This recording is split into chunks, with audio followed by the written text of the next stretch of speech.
some 8 or 9 years ago, and he's moved on in a huge way since then. Faisal's about to log in to give his talk. He's been involved with something this morning, and we just got our wires crossed with times. So I'd like to introduce our second speaker first, who will tell us about his experiences. So he has championed the cause of transplantation in Pakistan, and there's no better way to champion this than to set an example. And he has set the ultimate example of being a living a liver donor. So it gives me great pleasure to introduce to you for a period of 15 or 20 minutes, Mr. Justice Babar Sattar. I do have to leave halfway through the seminar, and my colleague Dale Gardner from NHSPT will co-chair this with Satya Sharma. Dear Justice Sattar, please go ahead. Thank you very much. So I'm a lawyer by profession, and my mother was the liver patient who received the liver from me. In terms of background, I think our story, it's been 11 years since the transplant, so it's a happy story. But as we were going through it, there was considerable pain and suffering. I'm sure that's the experience of most families who go through something like this. So my dad was a lawyer and a judge of the Lahore High Court here in Pakistan. And he died at 50 very suddenly because of a cardiac arrest. And at that time, we were much younger and very fearful that we've lost one parent. So we got our mother thoroughly checked for various things to make sure she was in good health. As part of that process, she went through some tests at a public hospital, and it later turned out that she'd picked up hepatitis C during that testing process, unfortunately. She went through 2 interferon treatments. The first time, I think it was interferon alone, and the second time they combined it with, I'm not a doctor, so please forgive me if I spell these things incorrectly. It was probably ribavirin, but even after those 2 treatments, Hep C came back. I was practicing as a corporate lawyer in New York City at the time. And we decided as a family that there's 2 of us brothers, and one of us should be back home to look after my mom. And so I came back, and at some point in 2009, our doctor thought that it was a good idea to subject her to a 3rd treatment. Subsequently, we found out that wasn't a great idea, because there was a good chance that her cirrhosis would accelerate. And up until then, we had no idea that liver transplant was an option. She was being treated by hepatologists, and the sense was that, with drugs and stuff, her life will be compromised, but she will continue to go on. So end of 2010, her health started to go really bad after the treatment. In the middle of the treatment, it had to be stopped because she was getting all swelled up, and she was going into liver failure. So our experience at that point was quite bad, very frankly. I don't want to badmouth doctors here, because they've been tremendous doctors who really helped us through this journey. But at that point, the hepatologist that we were consulting, none of us pointed to the option of transplant, really. There were at least 3 pretty senior hepatologists that we consulted, and none of us explained to us that liver transplant was an option. Liver transplant actually wasn't an option in Pakistan at the time, because Dr. Faisal Dar, who we'll hear from, he had not returned to Pakistan yet. and Pakistan didn't have a transplant unit set up at that time. In any event, a doctor, Dr. Najmul Hassan, who I think now works with Dr. Faisal Dar, he explained to us that liver transplant was an option, and we could go to UK or India or China. Those were the three main options. Singapore was an option, South Korea was an option, and the US was an option.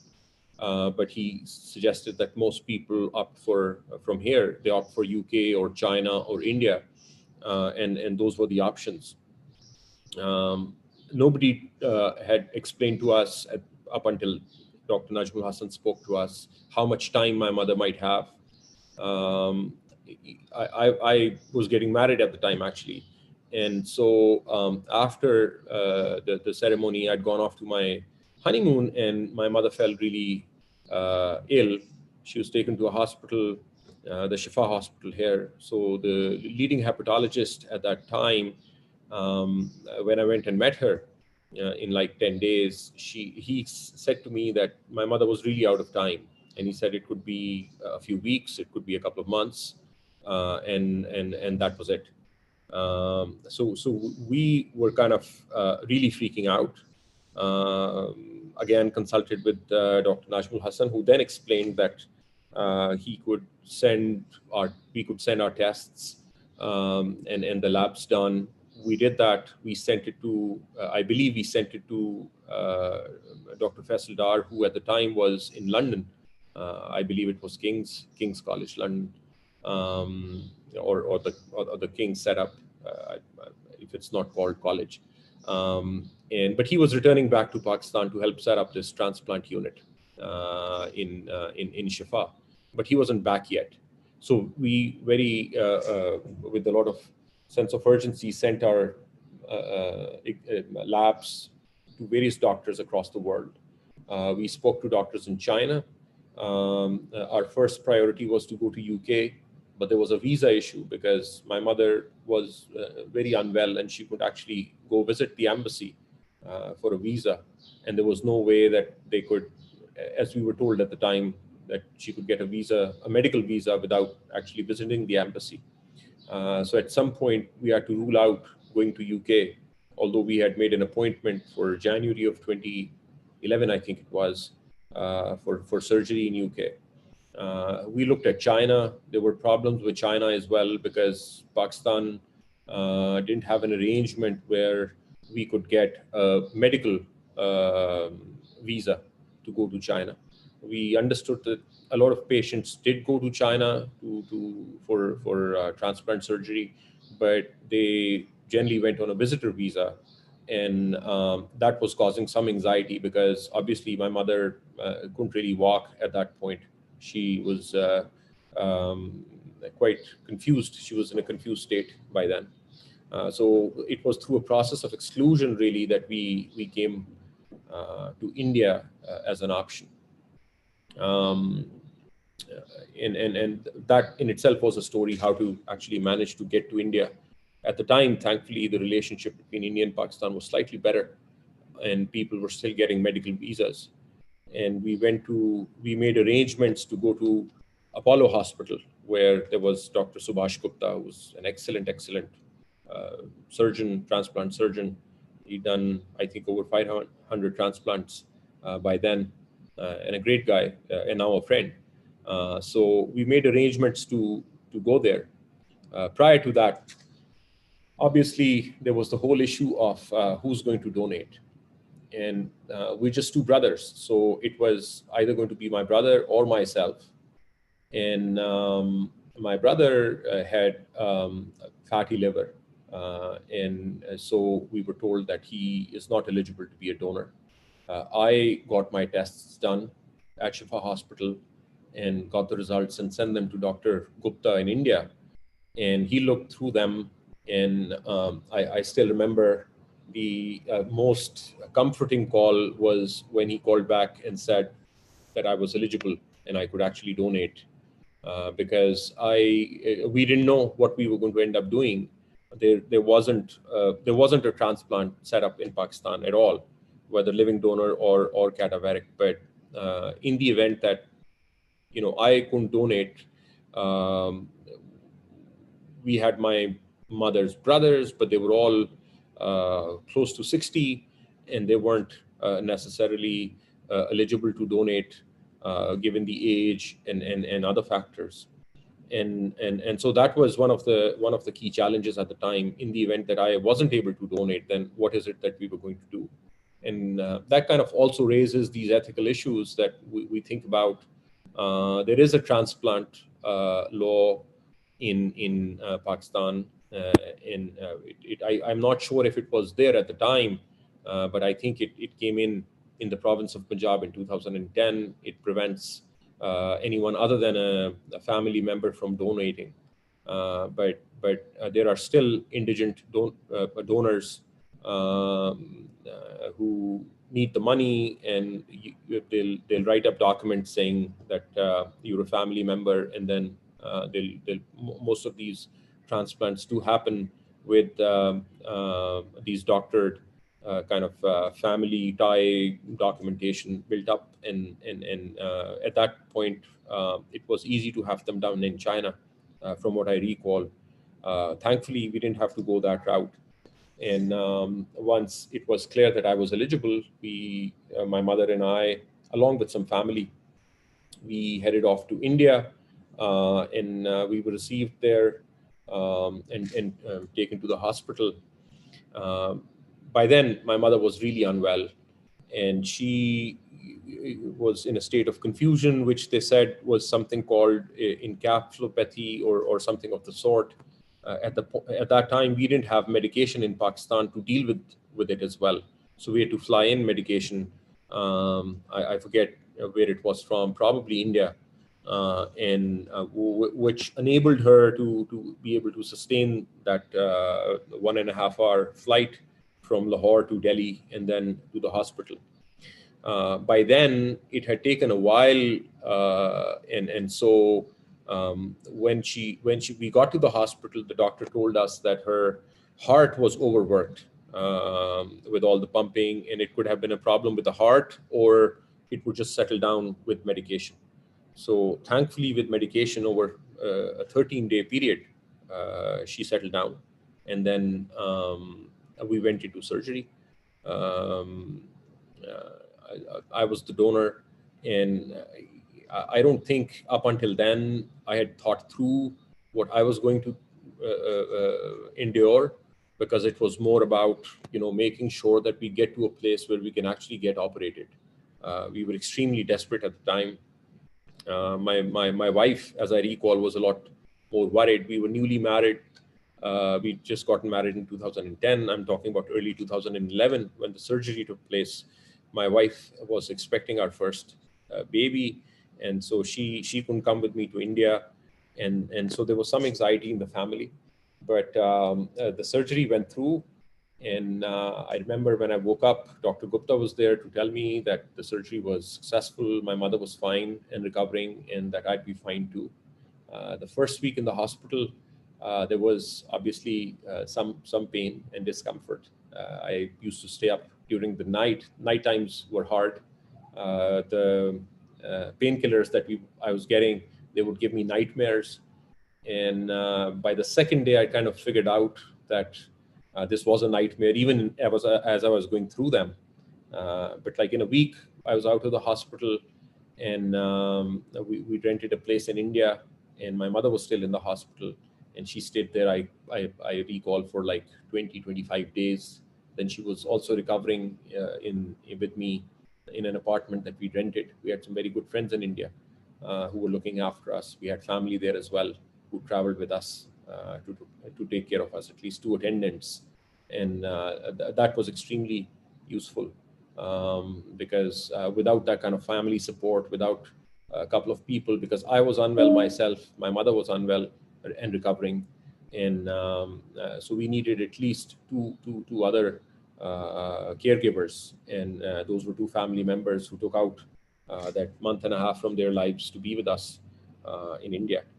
So long story short, 2 months into the whole, after we landed in India, we were flying back after a successful surgery. We went back to India one more time, for a checkup, which was a great trip because we were much better. We could actually enjoy meeting with the friends, and it was almost like a second home at that time because we spent 8-9 weeks there. So that was just it. I think going into it, um, the anxiety was whether or not I'd be qualified to actually be a donor. I was less worried for my own health, more worried for my mother.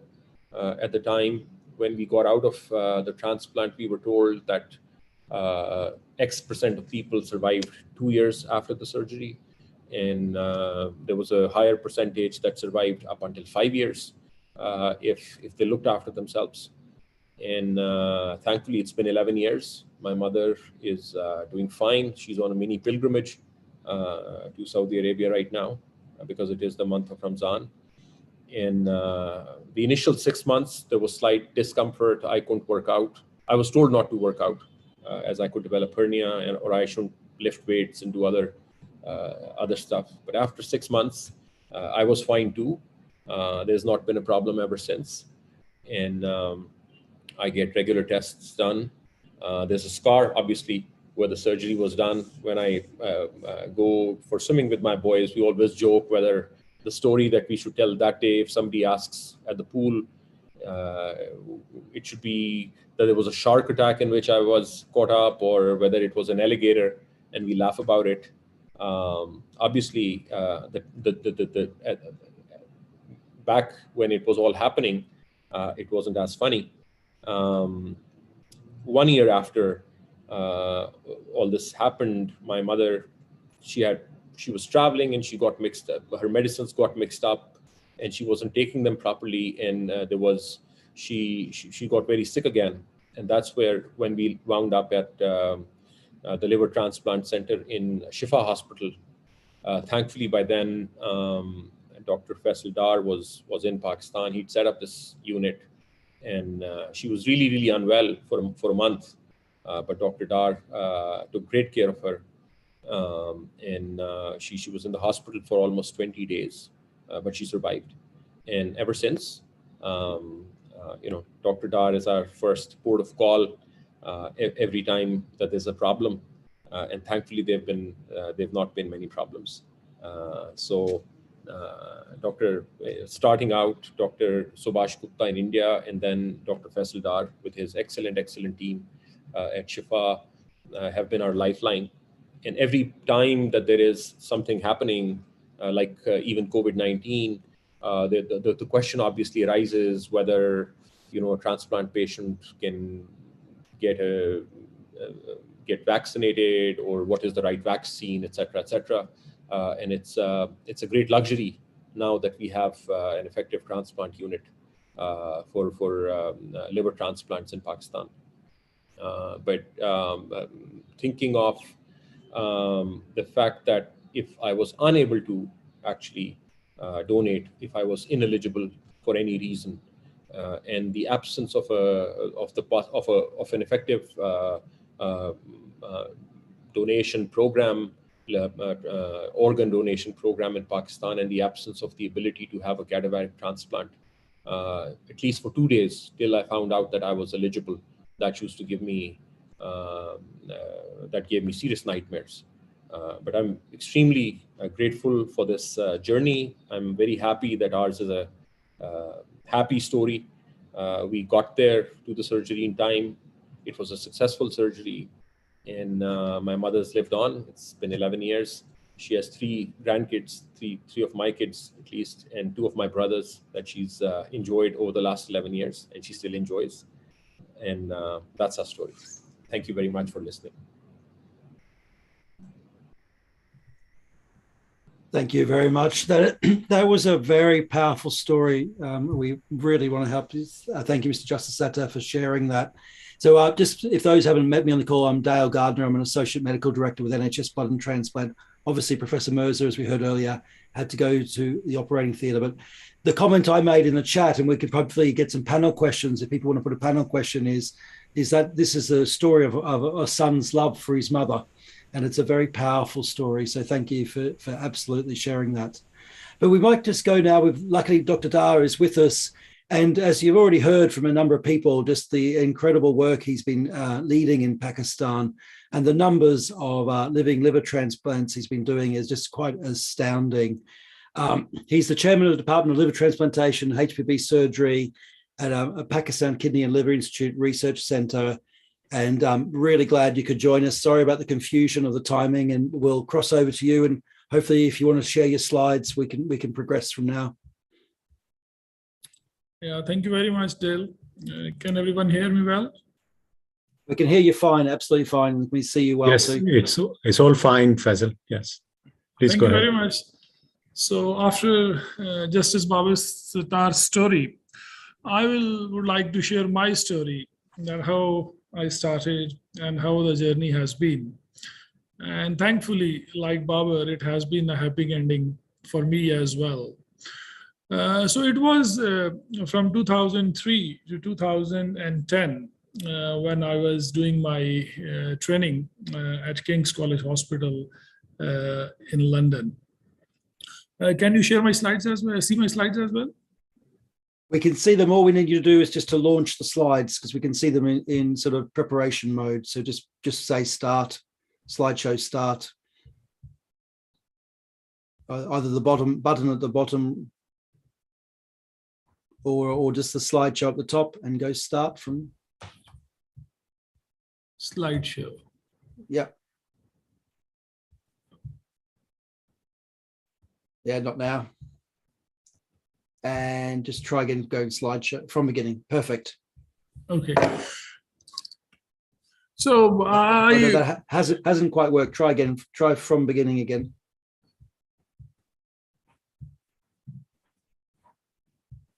If Faisal, you just do the from the beginning. it's working on my screen though. We can see them okay. Probably just progress as you can. We can't see them advancing. I can see them on the side, Okay. 1, 2, 3, 4. Do you have another computer? Do you have another screen plugged in, like 2 screens?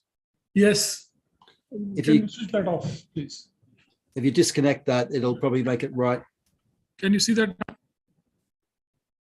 At the moment, we've just got your yep, and now you're in presenter mode. So if you just display settings, just going to go from beginning again.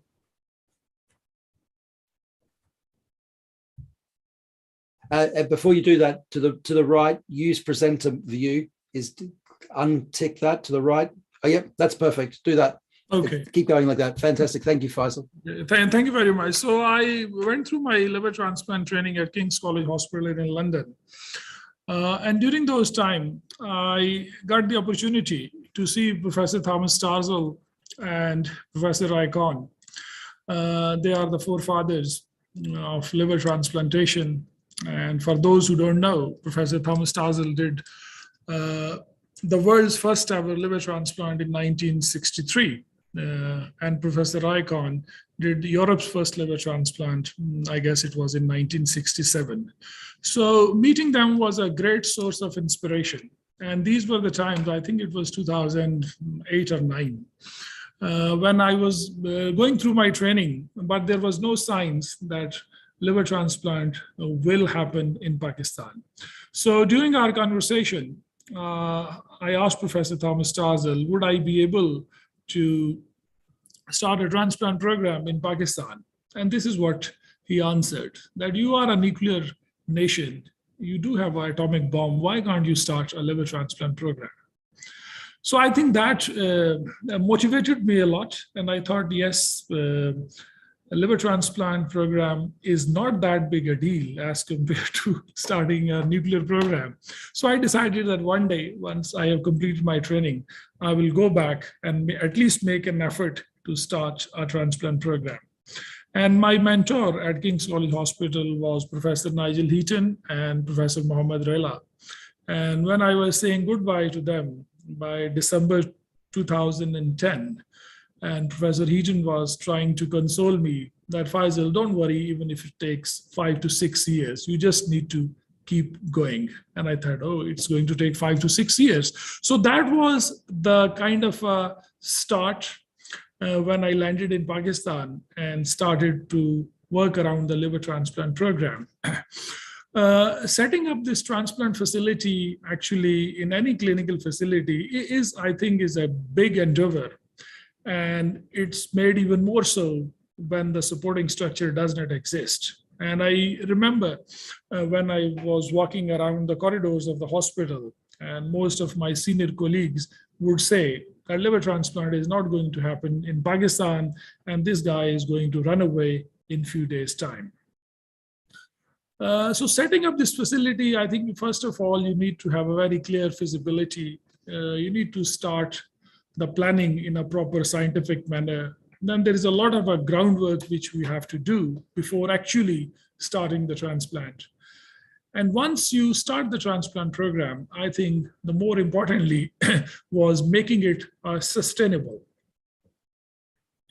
So to start and then to make it sustainable, you need to have a right approach. And coming in Pakistan, where transplant facility does not exist, I was not sure what is the right approach and where to start. So I looked around that how I can start.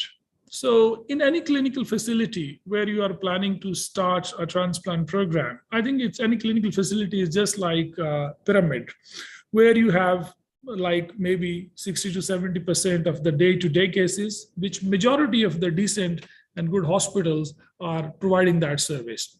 And then you have a tertiary care hospital, which are providing the specialty services.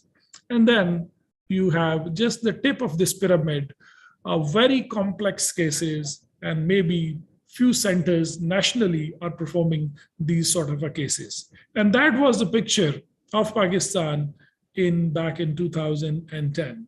And I tried to look at our pyramid of liver surgery and liver medicine. And I thought a hospital which I'm going to select, they need to have these basic minimum things already in regular service before I can start think of a liver transplant. So I visited 3 major cities of Pakistan, like Karachi, Lahore, and Islamabad. And Shifa International Hospital in Islamabad was the hospital where I thought that I can deliver this tip of this pyramid. So wherever you want to start a transplant program, the first thing was to have a basic or a minimum required infrastructure. Then you need to have the support services. Obviously, liver transplant is a very complex operation. You need all the support services to support you. And then you need to have a regulatory mechanisms as well if you want to start and then make this transplant program sustainable. So you have to look at the current status of that organization where you are going to start this program.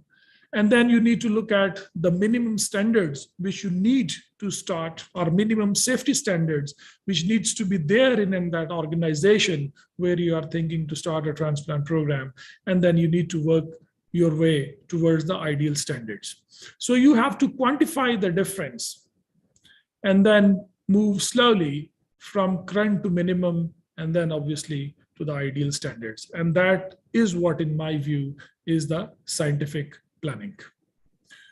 So the first and most important thing you need to create on the clinical side is a multidisciplinary team. At that time, the culture of a multidisciplinary team does not exist in our country. And in a private sector, where different clinicians are absolutely autonomous, making them work together under the umbrella of a one multidisciplinary team was itself, or can itself, become a task. So these are a kind of a professionals which were grouped together, and they start slowly working together in the form of a team. And then putting your business case to the management is a real challenge as well, because the management in a private sector is always worried about the outcome, especially the fear of disrepute. If the first few of your transplants are going to die and the outcome is not that good, it can be a major blow to the organization. And especially if, God forbids, there is a mortality in the donor, the program and even the hospital is over. And as we all know about the widely publicized donor death in Mount Sinai Hospital in 2002, when the Mount Sinai's transplant program was closed and Professor Charlie Miller lost his job as well. So this is a kind of scale of issues you have to think of. And a business organization would also have a fear of this disrepute. And this is a complete different area to develop. And the management has a lot of anxiety for that. And there is an element of professional sulking. And you know whether all these professionals and management will come along together, because liver transplant is a cohesive team effort. You need a lot of manpower, and then you have to train. And there is a huge cost, and the private sector always look at the return on investment. So you have to sell your business case well to the management to start this new complex facility in a private sector. And these were all the challenges which I have to face. So in the beginning, most of the workup actually which you are doing to set up this program is not visible to so many people. And at times, a person who is at the helm of affairs and trying to establish this program actually seems like not doing much. And it can be very frustrating. So I think important thing is the person taking such an endeavor needs to have the ability to face all this criticism with aplomb and should not be discouraged during this dry phase of setting up a transplant program. Then you will have an element of sabotage. The sabotage, your program can be sabotaged either internally or externally. Like internally, you have a lot of colleagues who will be the part of the decision making, whether it's patients or a transplant payer's decision making, or it's the management decision making. A lot of people will be involved. And you can be just stuck in a lot of meetings, a lot of protocols, and the things just actually keep lingering on and on and on and on. And then the clinical front, your patients is ready, but will be delayed by different professionals. The people will not come along into different crucial meetings, and it just makes you frustrated on a daily basis. And externally, the program can also be sabotaged because the outside physicians will get a negative feedback from your in-house because you are a new team, and this negative propaganda actually dries up your referral base. And similarly, these sabotagers actually will convey a negative propaganda to, at times, the financing agencies, which can be government at times or insurance companies. Then you have a professional competition actually as well. And sadly, in this part of the world, people are not that honest about the results or the outcomes. And people would be claiming 100% success rate or a very low complication rates, no donor mortality, or a very minimal or a low donor morbidity. And if you want to be absolutely truthful and honest and tell them the real complication rate, you can be actually looked down upon, that you are not competent enough or your center is not competent enough. And this has been actually a challenge in the early part of the program. And then transplant beyond the normal indications, especially for cancer patients who are beyond the normal standard accepted criteria. You will get pressure from the patient, from the families, because we are a very emotional society. Even the patient has a very advanced cancer. The families will push you for a transplant, even if there is maybe 1% or a 5% chance. And to making them convinced that this sort of small chance of success is not worth it, putting the donor through the risk, it can become a challenge. And family will push you a lot. And then you can get political pressures as well. Kickbacks, not related to the transplant indications, but about the donors, organ trade, transplanting beyond indications, or a referral system has been all the problems in the early phase of the transplant program. And then if you are in a government sector, there is a lot of actually red tape, and the regulators want too many things from you, a lot of paperwork, and you have colleagues, you are actually constant looking at you to make you bring you down. And actually, all this in the beginning seems impossible. But in my view, most of these impossibles can be broken down into smaller possibilities. And things just don't happen. Things are made to happen. You just have to do it at the end of the day. You need to have a very clear strategy. You need to build a team, be inclusive and delegate, give ownership to people. You have to identify your friends very carefully, and you have to choose your enemies very carefully as well. You need to use the charm offensive, not confrontation. You need to have regular meetings, and most importantly, you need to avoid the hangover. You have to lead by example, because the whole team is actually dependent on you on the early part of the program. You need to avoid burnout. You have to manage the public and the patient expectations. And you have to remember that victory has 100 fathers and defeat is an orphan. If you are a failure, you are gone forever. And if you can build a team, you can deliver, actually everybody will come along with you. Once you have delivered and starting the program, I think the most important thing is making it sustainable. And I like this quote that if you want to start an educational program, first thing you do is to establish a world-class library. And if there is a money left over, then you hire some teachers. And that is the dilemma, unfortunately, of countries like us, where we do spend millions and billions on infrastructure. But once it comes to training and developing the human resource, our resources are actually dried up. And once the team delivers, making them sustainable, there is always a push and pull between the management and the professionals. Professionals want to be incentivized so they can do more work, and management is always there to squeeze them. And this is a story of the private sector, and I leave up to you to decide that who is in a driving position. Management believes that everybody is the same, whether it is just a doctor who is providing an outpatient consultation or somebody who is operating with a 10 to 20% mortality risk, with a huge risk of later on being sued as well. So they don't want to treat professionals differently. And then sustainability, in my view, comes with incentives. In a private sector, if the team is not incentivized, the program, you can start, but it will fizzle out if the team is not incentivized on a regular basis.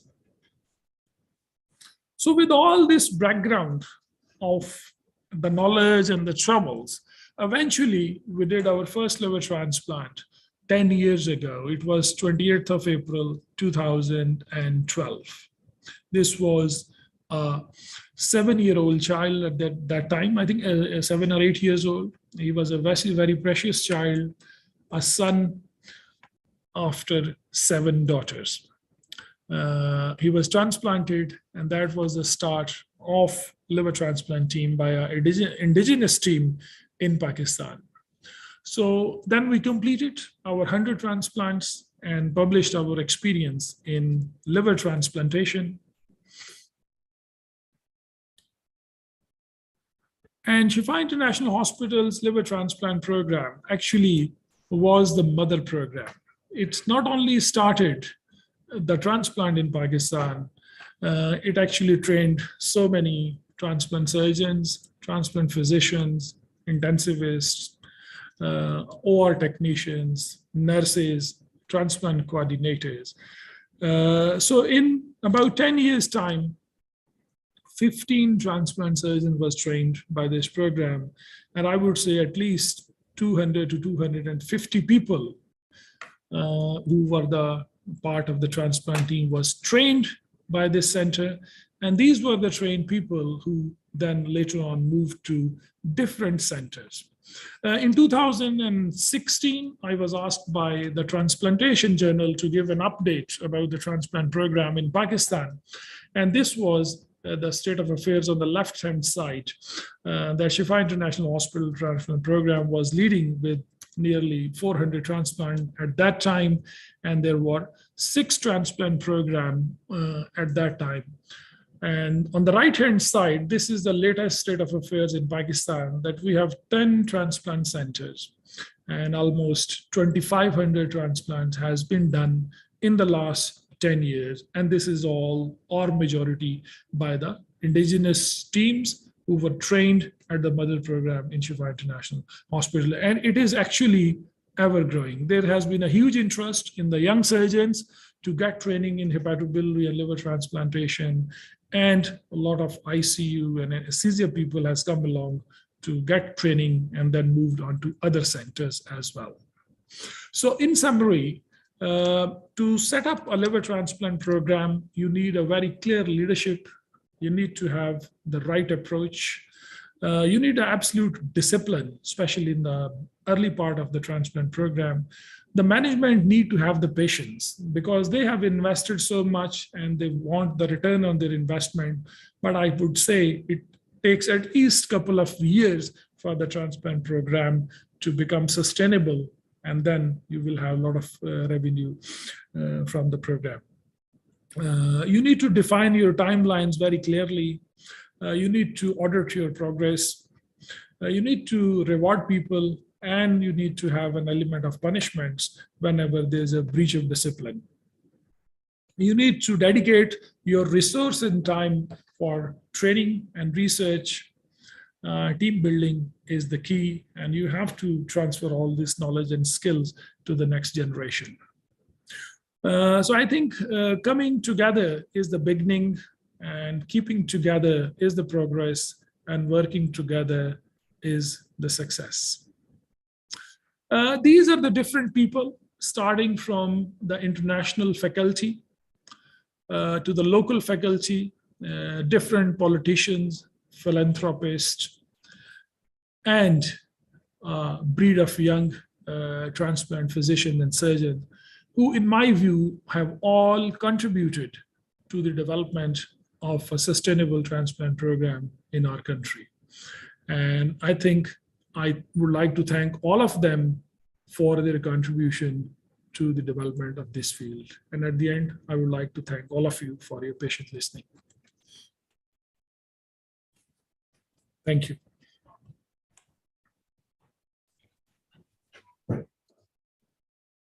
Dale, I'm done. Indeed, we're just letting Sattar Sharma, if you just stop sharing your screens, Faisal, and Sattar's going to take over the questions for the next step. Thank you very much. That was fascinating. Well, Dale, thank you for your help. Thank you for chipping in the last minute. And I must say that the popularity of this program is indicated by the number of questions we've had. There have been very many positive comments. So thank you for all the positive comments, but I'll just like to use the time for questions. One question from Akila Chandrasekhar is very relevant to Honourable Judge Sattar. The question was, Justice Sattar, tell us how much information were you given about risks to get informed consent? And there's another question, was the communication good enough? Did the team give you sufficient time so that you could digest all this? So Justice Sattar first.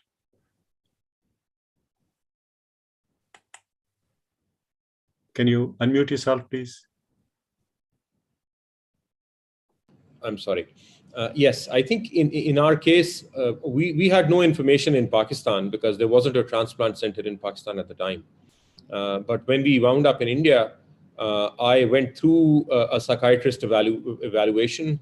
There was a board constituted to determine whether the consent was valid and forthcoming. And then there was this slight analysis by 2 psychiatrists who wanted to determine why I was trying to be a donor. I was explained the risks quite candidly. And I think there was a lot of focus in Dr. Gupta's team on explaining to me what could possibly go wrong. So I thought I was really very well taken care of.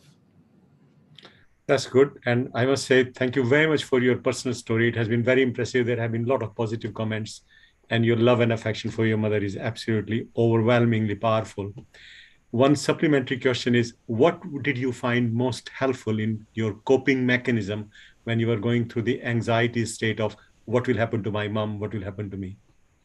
I think the doctor's team just coming in and hand-holding us through the process and taking the time to answer questions. I thought that was a big change from the manner some of the hepatologists had treated us in Pakistan versus the team treating us in the transplant unit in Apollo.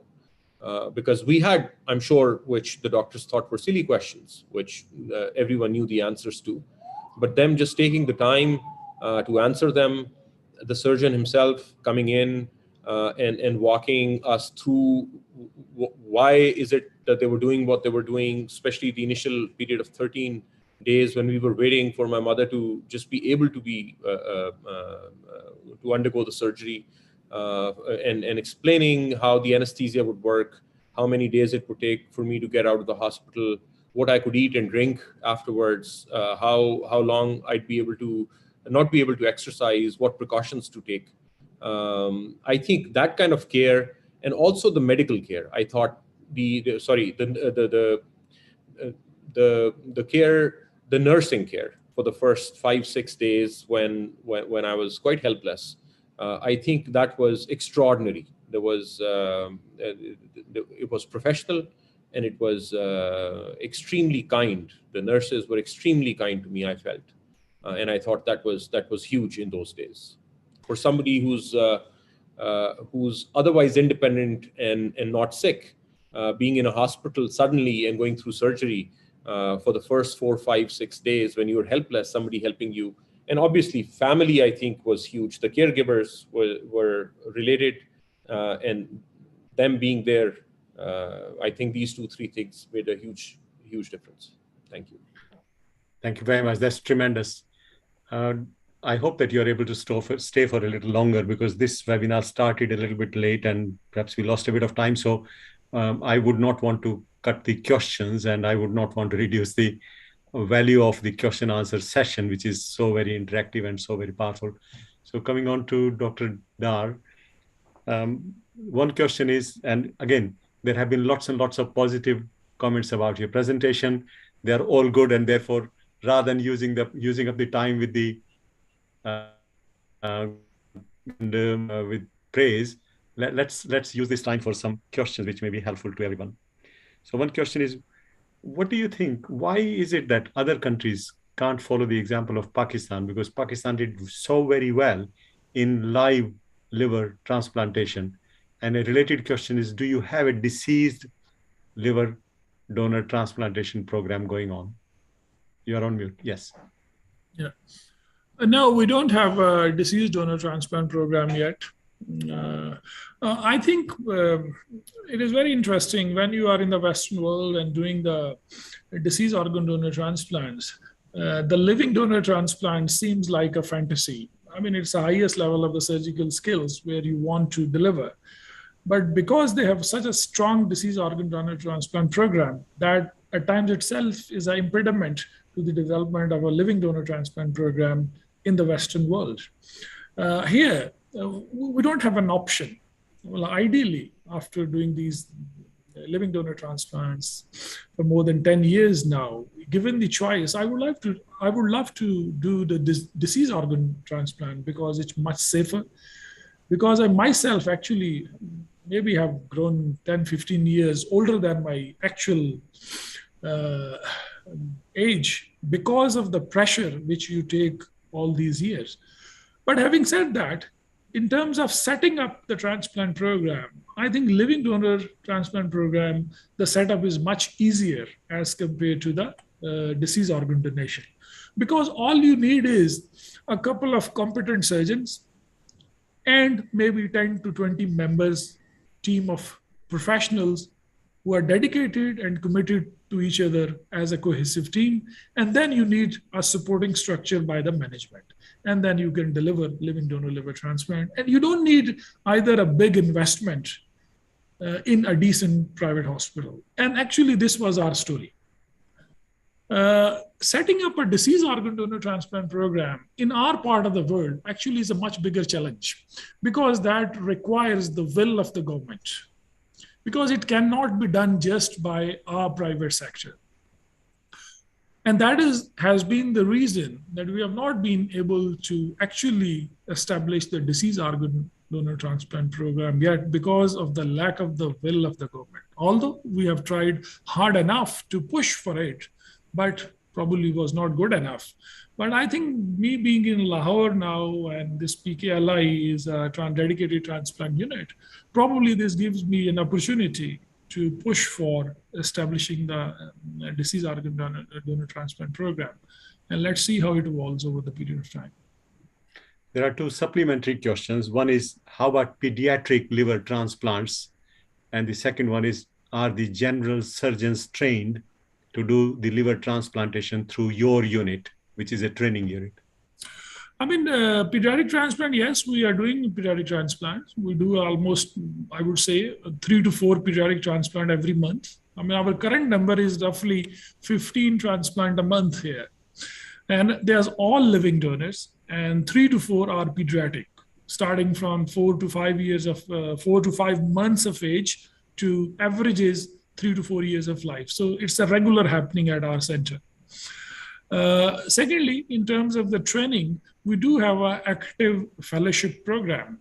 So the general surgeons who have done their fellowship in general surgery, in Pakistan, the training system is like that once you have done your medical degree and completed your house job, then we have a college of physician and surgeon in Pakistan. You have to first clear their basic part, which is just like FRCS part 1. So once you clear that, then you register yourself into a 4 years of specialist training in general surgery. And at the end of that training, you have to pass the second part of the exam. And once you clear that exam, you are fellow of the College of Physicians of Surgeons of Pakistan. So you get fellowship degree in general surgery. So the general surgeons who have got this degree, we invite them to register in this 3 years transplant fellowship program. So getting a general certification in general surgery is the basic thing to get registered into this 3 years fellowship program in hepatobiliary and transplant. And all these 15 transplant surgeons, which we have been able to produce in the last 10 years, they were all trained on this merit. And now our college, which is College of Physicians and Surgeons, and some of the universities are actually adopting all that and going to start a new fellowship, which will be certified by either a College of Physician Surgeon or by the universities, like a level 4 specialist degree. That's very helpful. For counseling, is it the doctor who takes the main role, or do you have team of supporters who would do the counseling? Who does the counseling? I mean, our counseling actually involves 3 to 4 sessions. Like the first session is the transplant surgeon himself. Like I have done more than 1,200 living donors in the last 10 years in Pakistan. And all my patients, the first set of a counseling about the indication of a transplant, a brief summary of the technicalities, and then the outcome, short term and the long term, and risk of the diseases coming back, lifelong immunosuppression, and similarly to the donor, risk, morbidity, mortality, short and long-term outcomes.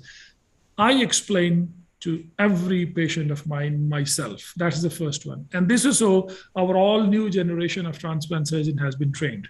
And then the patient goes to a hepatologist. The second set of counseling is done by the hepatologist. Or it can be other way around. If the patient comes through a hepatologist, the first set of a counseling is done by the hepatologist, but that is a brief counseling. A detail is done by the surgeon. And then we have fellows, coordinators, and all the professionals who actually are part of the team, like cardiologists, intensivists, They all do their bit. And then we have a psychiatrist as well. And then we have a donor advocate who is independent of the transplant program. They also have their view in terms of counseling and getting insight into the donor thoughts. There's one question which is for both of you, for yourself and for Justice Sattar. Whoever wants to take it first is fine. When you are advised to go outside of the country, which is not necessary now because you are doing this, but when you are advised that there are better facilities or for whatever reason you need to go outside, how do you ensure that the ethics remains an overpowering way of doing things, and how could you keep it ethical? So it's for both. Whoever wants to take it first. Okay, Babar, you can go ahead first. I don't think ethics were really something we were focused on at the time. We were just a lot more focused on saving our mother. There would have been an ethical question, obviously, if we had to accept somebody else as a donor who was not related to my mom. And I've seen many people go through that challenge where they in order to save the life of a loved one, they've got to then put together a set of documents saying that the person who's donating the organ is actually related to you. Thankfully, we didn't have to go through that process. But I'm sure it's a tough challenge at a particular time when it's a question of life and death. And on the other hand, there is obviously this ethical concern that you have to misrepresent yourself to go through the process. Thank you. Faisal, do you have any comments on this? Well, I mean, now people actually don't need to go to any other country to get a liver or a kidney transplant. And actually, the patients who are going at this moment in time is only the one who do not have a donor in their family and they want to actually use the unethical means, because we just do accept the donors from within the family. And still a lot of people would like that they should arrange a donor from outside of the family.